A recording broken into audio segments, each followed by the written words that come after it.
Oke, pernah nggak sih kalian dengar soal proyek Golden Dome? Kemungkinan besar belum. Padahal ya, ini adalah salah satu proyek pertahanan paling raksasa yang sedang dikerjakan Amerika Serikat, dan proyek ini secara diam-diam punya potensi buat mengubah peta kekuatan global selamanya. Nah, kali ini kita bakal kupas tuntas apa sih sebenarnya proyek ambisius ini. Dengerin ya, ini bukan sekedar proyek senjata baru yang keren-kerenan. Golden Dome ini punya potensi buat menulis ulang semua aturan main di panggung geopolitik dunia. Kenapa sepenting itu? Karena proyek ini lahir dari sebuah kebutuhan mendesak. Saat ini, semua negara besar lagi balapan bikin rudal hipersonik, senjata super cepat yang hampir mustahil buat dicegat. Nah, Golden Dome ini adalah jawaban Amerika untuk ancaman itu. Jadi, apa sih Golden Dome ini? Apa ini cuma sistem anti-rudal yang lebih canggih? Oh, ternyata jauh lebih besar dari itu. Ini bukan cuma soal teknologi, tapi soal pergeseran fundamental dalam doktrin pertahanan Amerika Serikat. Cara mereka memandang keamanan nasional mereka sendiri bakal berubah total. Biar gampang, coba deh bayangin ada sebuah kubah energi raksasa yang nggak kelihatan menyelimuti seluruh daratan Amerika. Nah, kubah itulah Golden Dome, sebuah perisai super canggih yang dirancang untuk bisa menangkis dan menghancurkan hampir semua jenis ancaman rudal modern yang diluncurkan ke arah mereka. Mau itu rudal balistik, rudal jelajah, bahkan rudal hipersonik sekalipun. Ternyata idenya nggak sepenuhnya baru loh. Inspirasi utamanya datang dari Iron Dome milik Israel yang kita tahu sangat efektif. Proyek ini awalnya diusulkan di awal tahun 2025, namanya waktu itu masih Iron Dome for America. Tapi beberapa bulan kemudian, namanya diubah jadi lebih megah, Golden Dome. Dan yang bikin kaget, targetnya harus selesai sebelum 2029. Gila kan? Itu target yang luar biasa ambisius untuk proyek sebesar ini. Terus, gimana cara kerjanya perisai canggih ini? Nah, disinilah bagian yang paling keren. Golden Dome itu bukan satu senjata tunggal. Anggap saja ini sebuah jaringan super kompleks. Banyak sistem canggih yang berbeda, semuanya bekerja bareng secara harmonis. Makanya istilah teknisnya itu System of Systems, atau sistem dari berbagai sistem. Cara kerjanya itu berlapis. Ada dua lapis pertahanan utama. Lapisan pertama ada di luar angkasa. Ini adalah mata di langitnya. Ratusan, bahkan ribuan satelit dengan sensor panas dan AI bakal terus mengawasi bumi. Begitu ada rudal musuh meluncur, satelit ini langsung mendeteksinya dalam hitungan detik. Nah, kalaupun ada 1-2 rudal yang somehow berhasil lolos dari lapisan pertama, lapisan kedua sudah menunggu di bawah. Ini adalah jaringan pencegat di darat, laut, dan udara yang siap menembak jatuh apapun yang lolos. Jadi, pertahanannya double. Untuk mewujudkan mimpi ini, teknologinya jelas bukan main-main.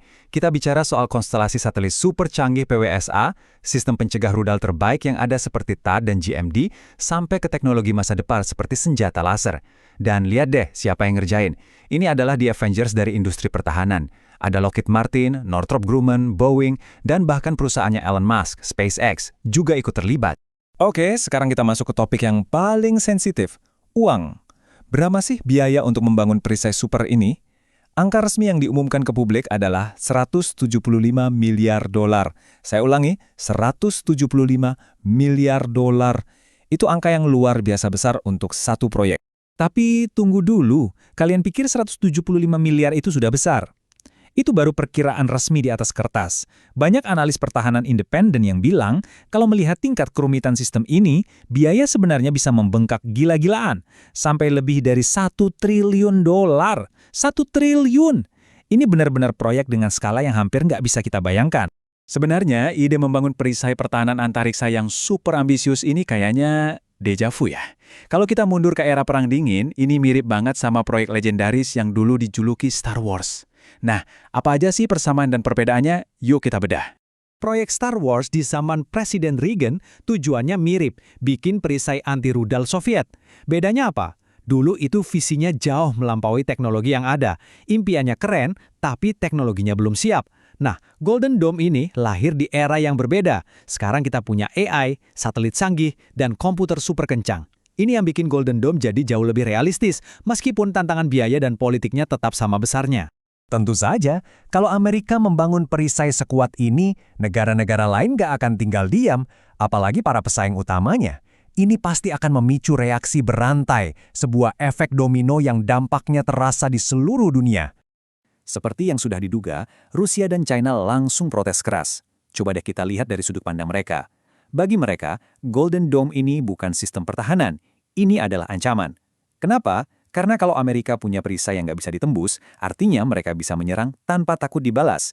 Ini jelas merusak keseimbangan kekuatan, memicu perlombaan senjata baru yang mahal, dan yang paling bahaya bisa mengubah luar angkasa jadi medan perang berikutnya. Nah, kutipan ini merangkum semuanya. Inilah inti dari dilema keamanan klasik. Apa yang dianggap sebagai perisai oleh satu negara, pasti akan selalu dilihat sebagai pedang oleh negara lawannya. Hasil akhirnya, reaksi berantai yang nggak ada habisnya. Semua negara jadi merasa harus ikut-ikutan memperkuat senjatanya, baik itu senjata ofensif maupun defensif. Jadi, setelah kita bahas semuanya, mulai dari teknologinya yang canggih, biayanya yang fantastis, sampai reaksi dunia internasional, semuanya mengerucut pada satu pertanyaan besar yang sangat fundamental. Proyek Golden Dome ini sebenarnya akan membawa dunia ke arah mana? Pada akhirnya, kita dihadapkan pada dua kemungkinan yang sangat kontras. Apakah Golden Dome benar-benar akan menciptakan dunia yang lebih stabil dan aman karena ancaman serangan rudal jadi sia-sia? Atau sebaliknya, ini justru akan menjadi pemicu babak baru perlombaan senjata yang jauh lebih canggih dan lebih berbahaya dari sebelumnya.